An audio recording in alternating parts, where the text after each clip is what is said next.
ये घटना बीते 14 फरवरी 2023 की है। वैलेंटाइन डे वाले दिन दिल्ली पुलिस के पास एक गुमनाम शख्स का फोन आता है। फोन करने वाला दिल्ली के उत्तम नगर का रहने वाला था। फोन करने वाले ने पुलिस को बताया कि पिछले दिनों एक लड़के की शादी हुई है।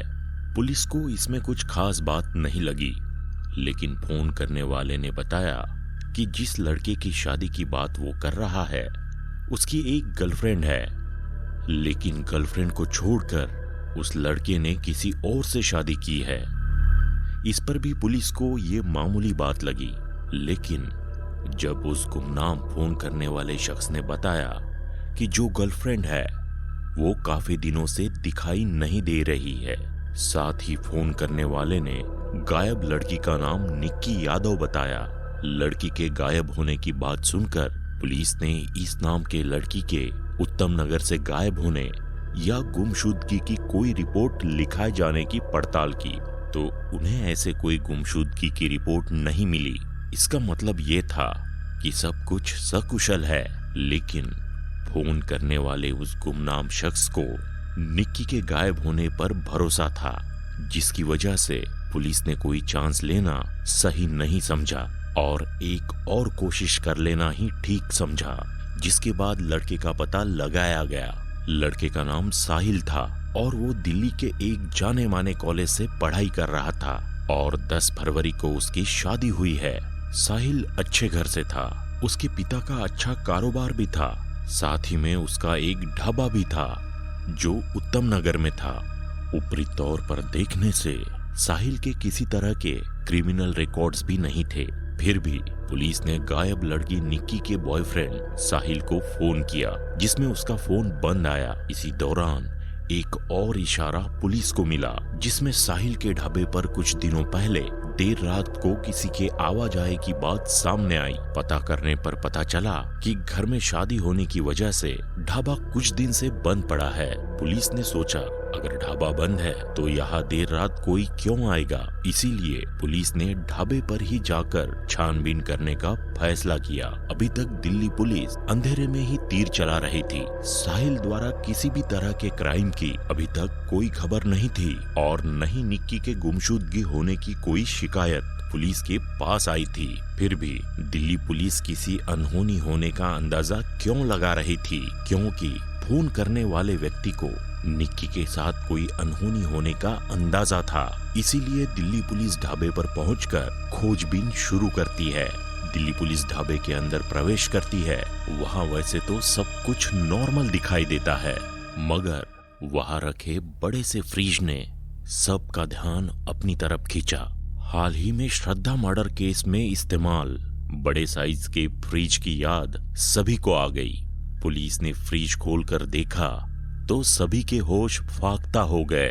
फ्रिज में लाश है, एक 24-25 साल की लड़की की लाश। फोन करने वाले गुमनाम शख्स का शक सही निकला, कुछ तो गड़बड़ थी। पुलिस तुरंत लाश को लेकर थाने पहुंचती है, लेकिन उस लड़की के गुम होने की कोई शिकायत अभी तक नहीं मिली थी। इसीलिए गुमनाम शख्स के बताए अनुसार निक्की के घर वालों को फोन करके निक्की के बारे में पूछताछ हुई तो पता चलता है कि निक्की तो कहीं घूमने गई हुई है, जिसका कई दिनों से कोई फोन भी नहीं आया है। पुलिस निक्की के पिता को थाने बुलाती है। यहाँ पहली बार निक्की के पिता को पता चलता है कि उनकी बेटी कहीं घूमने नहीं गई है, बल्कि वो मर चुकी है। निक्की के पिता निक्की की लाश को देखकर टूट जाते हैं। उन्हें गहरा सदमा लगता है। फिर आराम से पूछताछ करने पर वो बताते हैं कि वो लोग हरियाणा में झज्जर के रहने वाले हैं। निक्की उत्तम नगर में रहकर पढ़ाई कर रही थी, क्योंकि झज्जर दूर पड़ता है, इसीलिए निक्की उत्तम नगर में किराए के मकान में रह रही थी और यहीं से पढ़ाई कर रही थी।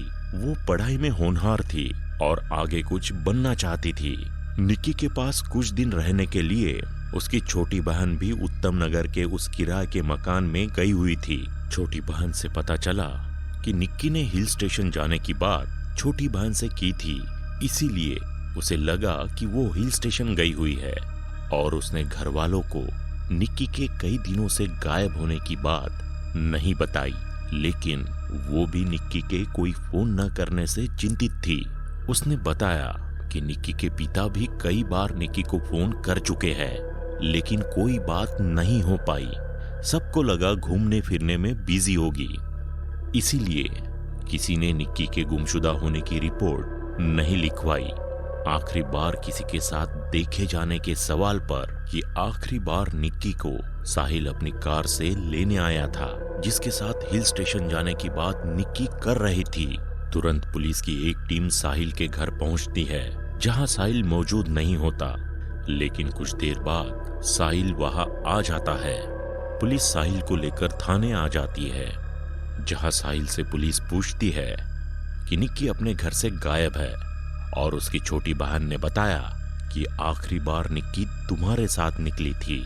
इस पर साहिल ने बताया कि उस रात को वो उससे मिलने आया था, लेकिन निक्की को अपने दोस्तों के साथ किसी हिल स्टेशन पर जाना था। उसके बाद उससे मेरी कोई बात नहीं हुई, क्योंकि मैं अपनी शादी की तैयारियों में बिजी हो गया था। फिर पुलिस वाले साहिल को उसके ढाबे के राज के बारे में बताते हैं, जिसको सुनकर साहिल समझ जाता है कि पुलिस उसके बारे में सब जान गई है और वो पुलिस को जो घटा वो बता देता है। साहिल ने पुलिस को बताया कि वो और निक्की एक दूसरे को 5-6 सालों से जानते थे। जब दोनों पढ़ाई कर रहे थे तो अक्सर एक ही बस में आया जाया करते थे। धीरे धीरे दोनों में पहले दोस्ती हुई, फिर दोनों एक दूसरे को डेट करने लगे। ये सब लॉकडाउन के पहले की बात है। दोनों ही पढ़ाई करने के लिए घर से दूर रहते थे, इसीलिए दोनों ने एक मकान किराए पर लिया था, जिसमें दोनों साथ में रहते थे। मगर लॉकडाउन के चलते दोनों को अपने घर जाना पड़ा, मगर दोनों लगातार फोन पर एक दूसरे के साथ संपर्क में थे। फिर लॉकडाउन खत्म हुआ और निक्की पढ़ाई के लिए फिर से उत्तम नगर रहने लगी और साहिल उससे मिलने वही उत्तम नगर आया करता था। साहिल ने बताया कि उसके घर वाले और खासकर पिताजी बहुत सख्त रवैये के हैं। इसी दौरान उसके घर वालों ने शादी का दबाव बनाना शुरू कर दिया, लेकिन साहिल उन्हें निक्की के बारे में नहीं बता पाया। घर वालों ने लड़की ढूंढना शुरू कर दिया था, लेकिन ये बात साहिल ने निक्की को नहीं बताई और घर वालों के जोर देने पर साहिल एक लड़की से शादी के लिए तैयार हो गया।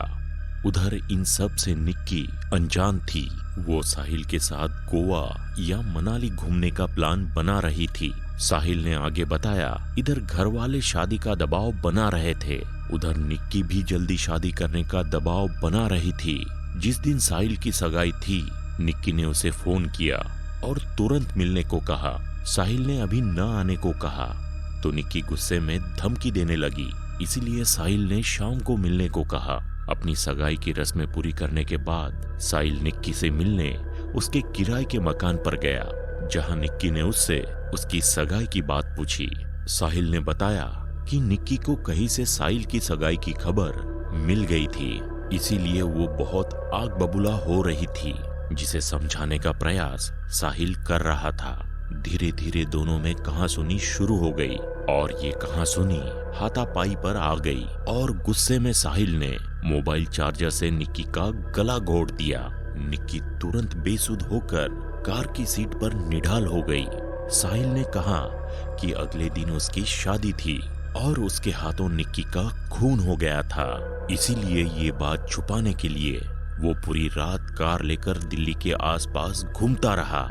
फिर उसे अपने ढाबे का ख्याल आया, जो शादी की वजह से कुछ दिनों के लिए बंद पड़ा था।